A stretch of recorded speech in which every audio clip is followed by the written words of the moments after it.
this is James, and I'd like to welcome you to the Oracle Outlook for the week starting September the 24th, 2018.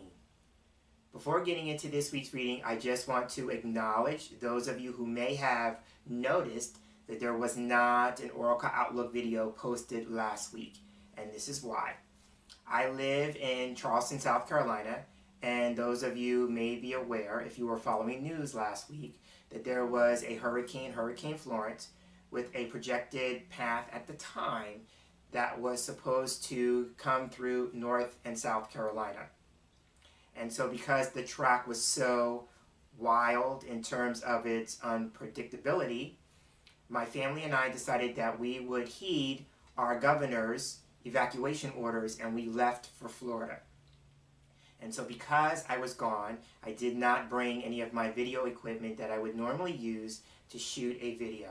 So I had to go without posting a video to the channel last week.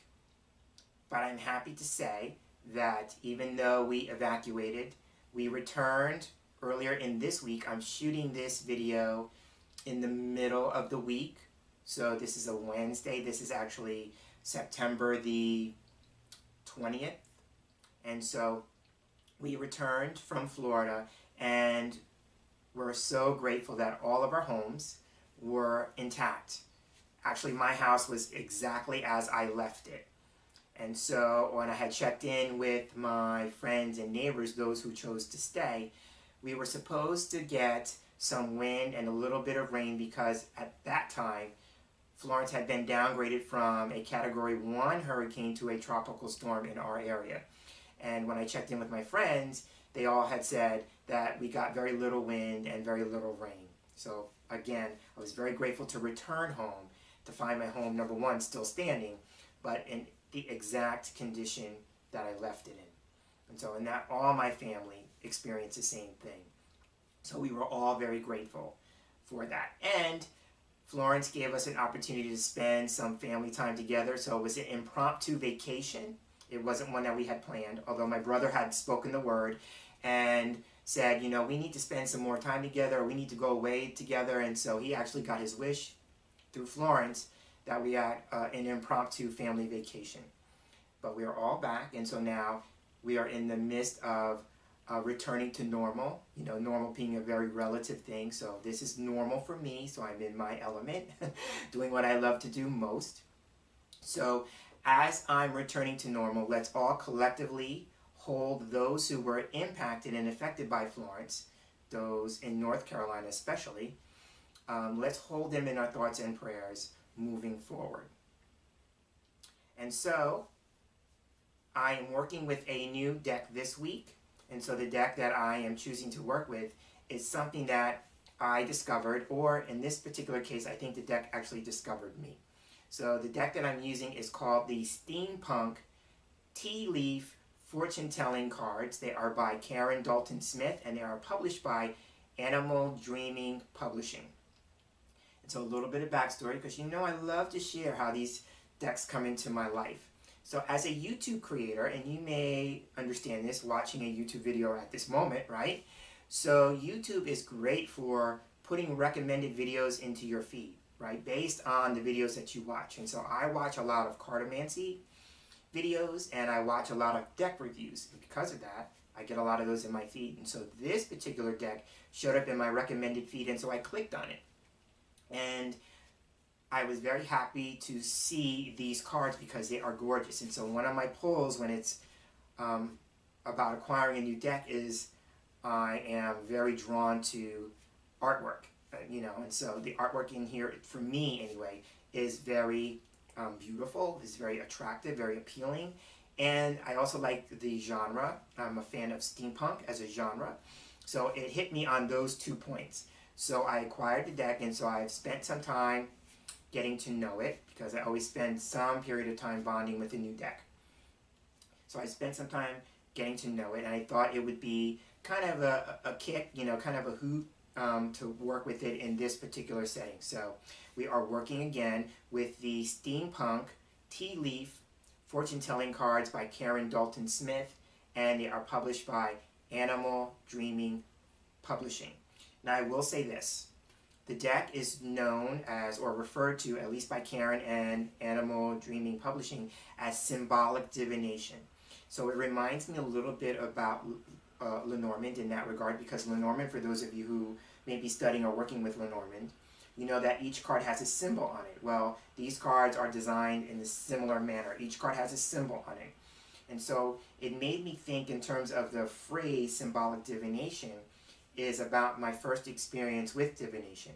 And so for those of you who may be aware of my backstory, already know, but if you're new and you don't know, I actually got into divination as a result of having a dream about reading playing cards, right? So when I was thinking about the term, the phrase symbolic divination, which I find very intriguing, I actually like that, it reminded me of dreams. Dreams are symbolic forms of divination, if you will, because you have to take into account the symbolism that shows up in a dream, and then you have to interpret it based on your frame of reference and your life experience, right? In order to come away with an interpretation to the dream that makes sense to you, right? And so these cards are the same way. So one of the things that I have been doing as I've been working with this deck is asking myself, what's my frame of reference when it comes to this particular symbol, right? And so I'm setting that up to say, as I'm going through the cards and I'm sharing what the cards mean for me in a general context, because remember now, these are weekly general readings, right? And so if you see a symbol, ask yourself the question, in my frame of reference, what does this symbol mean to me? In dreams, when I'm working with dreams with clients, we call that personal association. So what's the personal association that you have with the symbol that's being shown? And once you identify what it means to you, allow that insight to make the reading more personal to you. It will become more personal, it will be more relevant, it will have more resonance if you take the time to think about or consider what each symbol might mean to you. So I'm setting that up. Now that I've set that up, let's get into the reading. I have the cards on the table, and I'm going to take a few moments to shuffle the cards. And as I'm shuffling, I'm focusing on my typical and usual intention for these weekly general readings, and that is, what do we need to know for the week ahead? And as I just stated that, one of the unspoken intentions that I usually have in my mind is that I'm asking for the information that will be most helpful for us going forward. So I'm stating that as a secondary or underlying intention.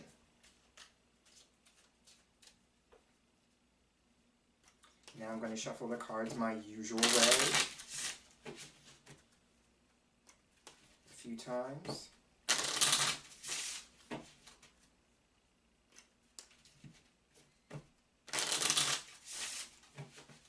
Feeling one more time will be great.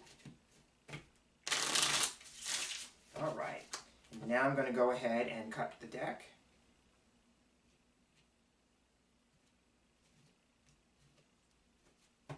Fan the cards out. And now, just like I do normally in this space, I'm going to pick 5 cards. So I'm just looking at the fan and I'm just seeing what cards are popping out at me, getting my attention. I already see the first 2. So this is card 1. This will be card 2. And I'm looking at this one for card 3. Ooh, and this one jumped out as card 4. And then this one jumped out as card 5. That was relatively easy. All right. So now I'm going to go ahead and take the remainder of the deck up, and we'll put that to one side.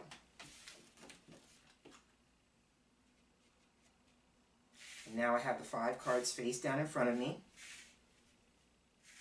And just as I do when I work with other systems, Lenormand specifically, and Kipper, I'm going to start with the middle card. For me, the middle card always represents the central issue, something we're being asked to focus on for the week going forward. So here we have, so here we have the Canon card. So the Canon card can represent a few possibilities. So I'm going to suggest what they mean to me.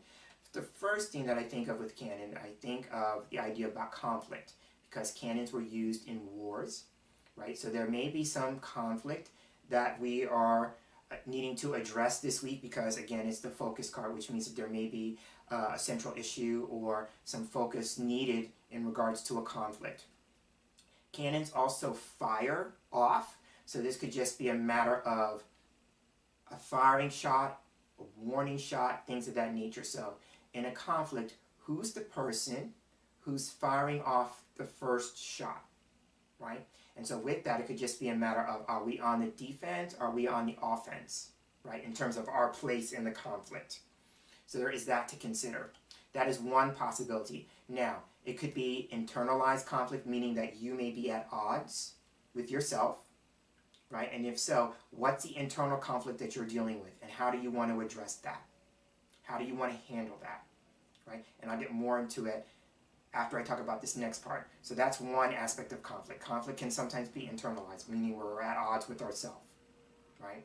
The other kind of conflict is when it's external. We're dealing with an outside influence or an outside force, something outside of us. So that could be another person. We may be in conflict with, an organization. We may be in conflict with a community. Those kinds of things. It's like, who are you at odds with this week, and how do you want to best handle that, right? Now, cannon in another light can represent stability. So it could just be a matter of, what do you need to do to stabilize the situation, right? It could be that the conflict is about stability, right? And the reason why I say that is because cannons are a very heavy item, and once it's in its place, it's there, it's stable, right? So it could just be a matter that maybe the underlying influence could be a matter of stability, right? Or stabilizing a situation before it gets too far out of hand. So that's another thing to consider. The other thing here could be a matter of support. So it could be that we're at odds with maybe external forces or influences that are not supporting us, right? Because this symbol can represent a need for support. Keeping with the idea of like, whose army? The idea of like an army, right? So when we're at odds with people, I remember back in the day when someone got up close and personal, and they were wanting to maybe take a shot at you. That could be literal or metaphorical. And, it would say like, the response might be in defense about like, oh, you and what army, right? So it could just be like, that phrase could just represent who's going to support you, right? Who's going to back you up, right? Kind of thing. So it could just be a matter of a need for some kind of support, some kind of backup, that kind of thing. So it could just be a matter of, how are you going to get support if you're in the midst of a conflict? Who's got your back? Who's going to support you? Sometimes, first and foremost, is how are you going to support yourself? So it could be a matter of somebody's going through a conflict and they may need support. And they may need to support themselves, and energetically that creates the experience of getting support from other people, right? So it could just be a matter of, how can you support yourself? And if you've been supporting yourself and it has gotten you to the place now where you need to consider who's going to support you, meaning you need to seek external forms of support, how are you going to do that, right? So again, cannon can represent conflict of some kind, being at odds, whether we're at odds with ourselves or other people, and needing to maybe create some sense of stability. So that could be the source of the conflict, is about stability, or that we are in some sort of conflict that we need to stabilize, right? And with that, could be a matter of gaining some support. It could be a matter of, you are supporting yourself as you move through the conflict. What kind of support do you need, especially if it's an internal conflict? What kind of support can you give yourself as you move through it? And if it's external, what kind of support could you get out here that would better help you move through the conflict? So that is cannon. Now, going to the very first card, opening the line up, we have, okay, so now here we have the Kisses card. So Kisses is a card that can represent intimacy, right? I look at the symbol and we have X's and O's, and so when we sign off on something and we put X's and O's, that usually represents hugs and kisses, right? So it could just be a matter of embracing something or something needing to be embraced. I'm going with the hugs part of that. So it could just be a matter of, and as I'm looking at the symbol, I'm looking at the circle, and it's making me think of the phrase, it's something that's coming around, or something that's come around full circle. So this could be a moment where we are having what's called a full circle moment, where we are coming back to a situation that started at some point, but we're coming back to it differently than we were when it first started, because it's making me feel like we're coming back around to something. So this could be something that's repeating. It's making me feel like this is a time to embrace a cycle or a pattern, that kind of thing. So it could just be a matter of, especially if we're at conflict, this could be maybe conflict that's going around and around and around. And with that, kisses would highlight that it's more of a personal nature or an intimate nature, right? So there is that. So there may be a more of a personal or intimate quality to it, but it's making me feel like this is about cycles or patterns that are going around and around and around. And so this may be a time to decide how we're going to break the cycle or interrupt the pattern, and that comes back to the X. The X is a symbol of crossing out something or eliminating something. So I'm reading again, so now pay attention to this, because I talked about symbolic divination. So what I just did, I veered off from what the card probably could mean, and I focused on the X meaning something and the O meaning something individually, right? So this could just be a matter of cutting out or eliminating or negating the X, certain patterns and cycles that continually repeat, that go around and around and around, especially if it's based in some kind of conflict. And we're seeking some kind of stability with that, right? So again, I'm thinking that the Kisses card is talking about identifying and negating and eliminating certain cycles and patterns, especially that aren't getting you anywhere, right? And are doing nothing but keeping you in a state of conflict. So that's how I will look at the Kisses card this week. Now, looking at the card in between Kisses and Canon, we have, okay, so here we have bells. So the first thing that I want to say about this card is that bells I first think of sometimes with alarm bells or warning bells or things of that nature. Like, you know, the idea of like, you know, bing, bing, bing, something ringing in your head. So if there is some sort of cycle or pattern, or this idea of like I'm experiencing something again and again, or going around and around and around, and I'm not getting anywhere, and I want to eliminate it, I want to negate it, I want to cancel it out, then this card is about pay attention, because you may get some insight. Your bells may go off. You know, the idea of like, sometimes, you know, the idea of hearing the expression like, you know, I got a red flag, or I started, you know, seeing some red flags. I'm seeing that with the bells card. It's about like you getting some kind of warning or warning signal that something's off, or that something needs to be corrected, right? So there is that. Now, positive side of bells. Bells can also represent announcing something. So this could be announcing some sort of good news, because back in the day, you know, bells were used by town criers to announce some kind of news or some kind of message, but usually something good, you know. So it could just be like the symbol of bells is ringing in a time period of good news, right? And wouldn't that be a wonderful thing, right? So again, you get to choose which side you want to lean on, or which side resonates more with you when it comes to this symbol. Is it that maybe you're being given a heads up to pay attention to the bells that go off in terms of warning or alarm bells? Or is it that you want to swing to the other side and consider this to be possibly an omen of announcing some kind of good news, right? So that is bells. And now let's take a look at the cards on the other side of Canon. And before I do that, I want to acknowledge direction being what it is that Canon is facing bells, right? So if we're at conflict, this is a time to pay attention, because the bells that go off may be related to, in part, the conflict, whether it's internal or external. Now, let's see what's on the other side. Okay, well, this is a great card. Okay, so here we have the butterfly card. So the first thing that I want to say about butterfly is a card that can symbolize undergoing a process of great change and transformation. So this is great in light of what I talked about with Kisses, about identifying patterns, cycles, things that seem to be going around and around and around, and working on eliminating them, negating them, neutralizing them, all those kinds of things. And this is why. Because butterfly says this is a time to transform that energy. If you go with the idea that everything is energy, those cycles, those patterns, those situations are energetic in nature.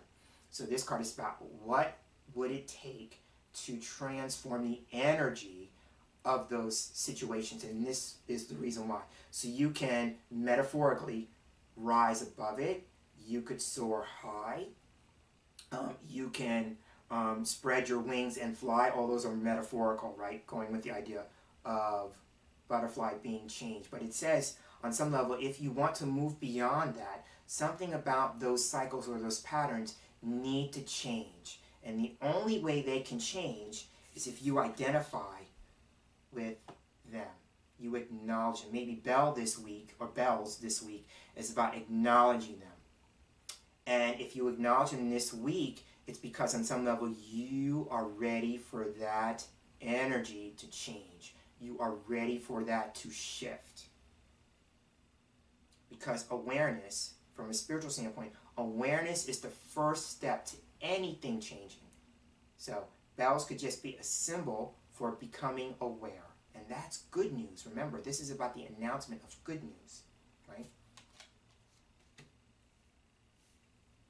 Now, the other thing about butterfly that's coming to me in the moment, this could also be a change for the better in terms of a lightening of a situation. Like you may have gone through a very heavy situation. Now, remember, I talked about canon being about heavy things, right? Something being so heavy that it becomes stable, right? But in this regard, it could just be a matter of going through a situation that seems really heavy. And then the change comes, and as a result, the energy lightens with a shift. Again, and the shift being in a shift in perception or awareness, right? And the idea here, too, is that the transformation for a butterfly, you know, it's the idea like the butterfly, before it becomes a butterfly, is a caterpillar in a cocoon, right? So the cocoon, if you go with the idea like a cocoon can represent limitation or restriction or confinement. And then the transformation happens and you get freed from that confinement, from that limitation, from that restriction. I'm seeing all of that to say, this could be a time where you are moving beyond limitations and restrictions, that sense of feeling stuck and confined, right? And isn't that a wonderful thing? Now, those of you who have watched my video readings for a while now know that I love making reference to musical tracks or musical songs. I'm hearing one in my head. And so again, it may be something that not a lot of people are aware of, but the song it's called Butterfly by Mariah Carey. And specifically, I'm hearing the Butterfly reprise. So it's a kind of a clubby, because I love club music, it's a clubby version of the Butterfly song.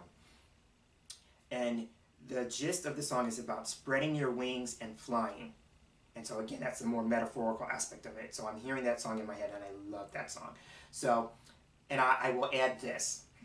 So when I first heard the song, I thought like, oh, that would be a wonderful theme song for somebody's musical playlist, right? So since I'm referring it to that in that regard, maybe for some people this week, that needs to be the theme song in your musical playlist this week, right? About spreading your wings and flying, right?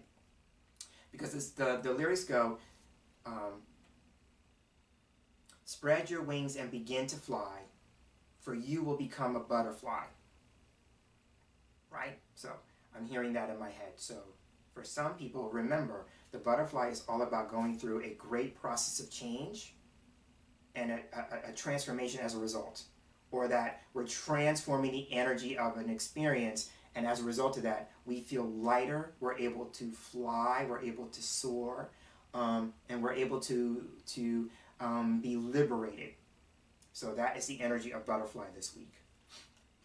Now, moving to the last and final card, we have, ooh, okay, this is one card that I thought might show up. So I'm so happy to see it. So I already know what to say about this, because if you're new to these video readings, what happens is when I'm contemplating a deck choice, sometimes I will see certain cards in my head and I'll be given a message as to what to say if the card appears. So I already know what to say about this. So here we have, now that I built it up, here we have Candle. So candle is a card that can turn up to represent all things spiritual. So I love the fact that I have been going on and on with these cards more from a more metaphorical, or in this case, maybe more metaphysical approach or slant, because that is what the candle card is all about. Now, this could be, a time where we're putting energy into our spiritual development with this card, right? So it's about looking at things maybe more from a spiritual lens or spiritual perspective. So if you have a particular spiritual path or spiritual traditions or a spiritual ceremony, ritual, practice, all those kinds of things, this may be the week, especially if we're having some sort of conflict, that you lean in on those spiritual things. So it could be spiritual concepts, spiritual ideas, spiritual principles, all those kinds of things. And I'm saying that to say this: when I used to go through a conflict, I was one of those when it came to my spirituality where everything was great. And I espoused all my spiritual principles and all those kinds of theories and concepts and things like that when everything was great. And then when I hit a challenge, I used to say, this spiritual stuff doesn't work. And that wasn't the truth. One day, Spirit, in its infinite wisdom, said to me when I was in one of those states and said, how will you know that all this stuff that you're taking in terms of spiritual ideas, theories, concepts, principles, how will you know that they work if you never experience any conflict or challenge to put them into practice? And I couldn't answer Spirit. Spirit had a good point, and I didn't know what to say. So I've learned as a result, when I'm going through a conflict or some sort of challenge, or I'm at odds with myself or something going on in my external world, that is the time for me to lean in on my spiritual understanding. So I'm offering that with candle this week. If you consider yourself to be a spiritual person, if you consider yourself to be a conscious person, if you consider yourself to be a person who is waking up, and you're seeing that this 3D experience isn't really the truth, it's really not the truth, then how can you take what it is you've been learning all this time and put it into practice as you're moving through a possible challenging experience? Right? So that is candle. Candle is all about spirituality. It's about enlightenment because the candles are lit. So it's about enlightenment. It's about putting into practice activation, because again, we're lighting the candle. So that's an act of lighting something up. So activation of what it is that we believe to be true in terms of our own spiritual understanding and putting that into practice. Right? Now, the only other thing here with the candle card, and I will put this as maybe the more challenging aspect of the card. This card sometimes can give us a heads up when we are approaching more than one situation and we're burning the candle at both ends.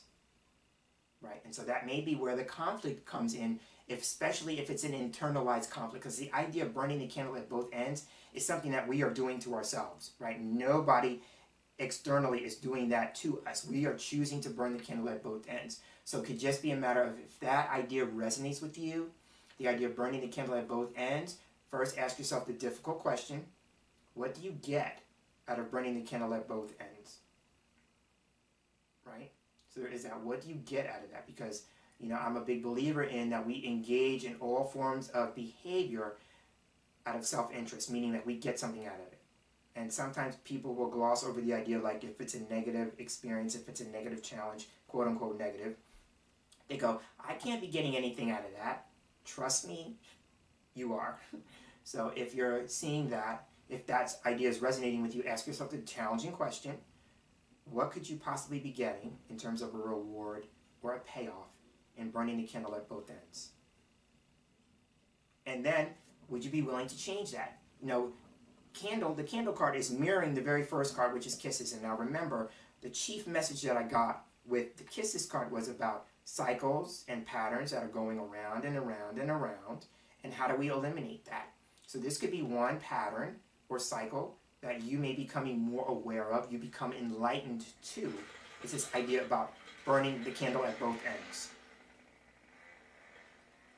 And so, if you hear that background noise, I'm going to acknowledge it. That is my neighbor who's doing yard work, and so I'm not going to let that disrupt the flow of this reading. So I hope it's not too much of a distraction or a disruption. Now remember, in a previous video I had said, everything is part of the experience. I'm going to allow this to become part of the experience, and I'm just going to continue on.